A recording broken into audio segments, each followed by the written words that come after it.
এইরকম একটা আলু পটলের পদ হলে পটল খেতে কিন্তু আর বিরক্ত লাগবে না। আজকে তৈরি করব আলু পটলের ভাপা। আমি শুক্লা ব্যানার্জি, আবারও একটা নতুন রেসিপিতে আপনাদের সবাইকে স্বাগত। একটা মশলা তৈরি করব, তার জন্য আমি 3 চামচ নিলাম পোস্ত, ছোট 1 চামচ নুন, কয়েকটা কাজু, আর নিলাম 3টে কাঁচা লঙ্কা। 7-8টা কাজু নিলেই হবে। এবার এতে দিলাম ছোট 1 বাটি টক দই, 1 বড় চামচ মতো হবে, বাটিটা বড্ডই ছোট। আর দিলাম বেশ কিছুটা নারকোল কোরানো। আমি নারকোলের দুধটা, প্যাকেটের দুধ ব্যবহার করলাম। এটা টাটকা দিতে পারলে আরও ভালো হয়। সবগুলো বেটে রেখে দিতে হবে। এবার আলু আর পটলগুলো কেটে নিতে হবে একটু লম্বা করে। আলুর খোসা ছাড়িয়ে একদম লম্বা লম্বা করে আলুটা কেটে নিতে হবে। আর হ্যাঁ, রান্নাটা আমি করব মাইক্রোওয়েভ ওভেনে। আপনারা এটা কিন্তু গ্যাসেও ভাপিয়ে নিতে পারেন, একই হবে। আমি সময় কম লাগার জন্য ওভেনে করছি। আলুটা কেটে পটলের উপর নিচটা বাদ দিয়ে এবার গাটা ছাড়িয়ে নেব অল্প অল্প খোসা রেখে। তারপর এটাকে 4টে টুকরো করব এক একটা পটলকে।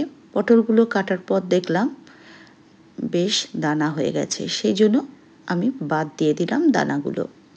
এই দানাগুলো আলাদা করে ভেজে খেতে কিন্তু আমার বেশ ভালো লাগে। নুন, হলুদ, কাঁচা লঙ্কা দিয়ে একদম ভেজে নিলেই আমার ওটা খুব প্রিয়। যাই হোক, পটল খেতে আমি এমনিই খুব ভালোবাসি। পটল আমার খুব একটা প্রিয় সবজি। দেখুন, প্রত্যেকটা পটলই আমি উপর থেকে বুঝতে পারিনি, কিন্তু ভেতরে সবটাই দানা হয়ে গেছে।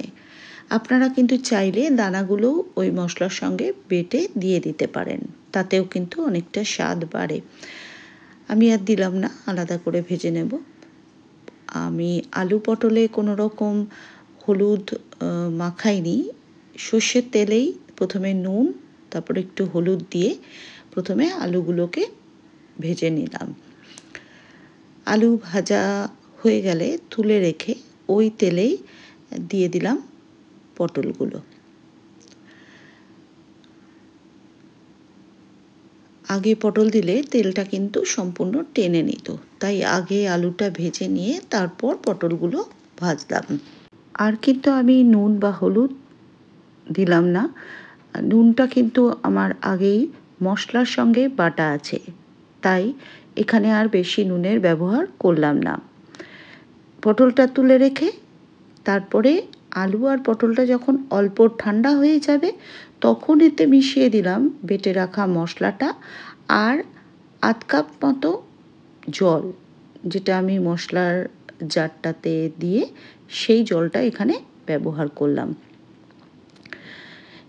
এবার উপর থেকে ছড়িয়ে দিলাম বেশ কিছুটা কাঁচা সর্ষের তেল। এবার এটা চাপা দিয়ে মাইক্রো হাই পাওয়ারে 4 মিনিটের জন্য রান্না করব, কিন্তু 3 মিনিট বাদে বের করে একটু নাড়াচাড়া করে দেবো, উপর নিচ করে দিয়ে আবার 1 মিনিট দেব। মোট 4 মিনিটেই কিন্তু রান্নাটা হয়ে যাবে। আপনারা চাইলে এটা কিন্তু প্রেসার কুকারেও ভাপাতে পারেন, বা গ্যাসে পাত্রে জল বসিয়ে টিফিন কৌটোর মধ্যে দিয়েও ভাপিয়ে নিতে পারেন। ভাপালেই হলো, যেটা সুবিধা হবে সেরকমভাবেই ভাপিয়ে নেবেন। তৈরি কিন্তু মাত্র 4 মিনিটে এই আলু পটল ভাপা। অসম্ভব সুন্দর খেতে লাগে। আর রান্নাটা আপনাদের কীরকম লাগলো জানাতে ভুলবেন না।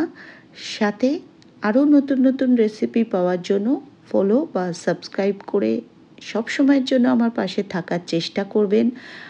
আর এতক্ষণ যারা আমাকে সাথ দিলেন তাদের জানাই আন্তরিক ধন্যবাদ।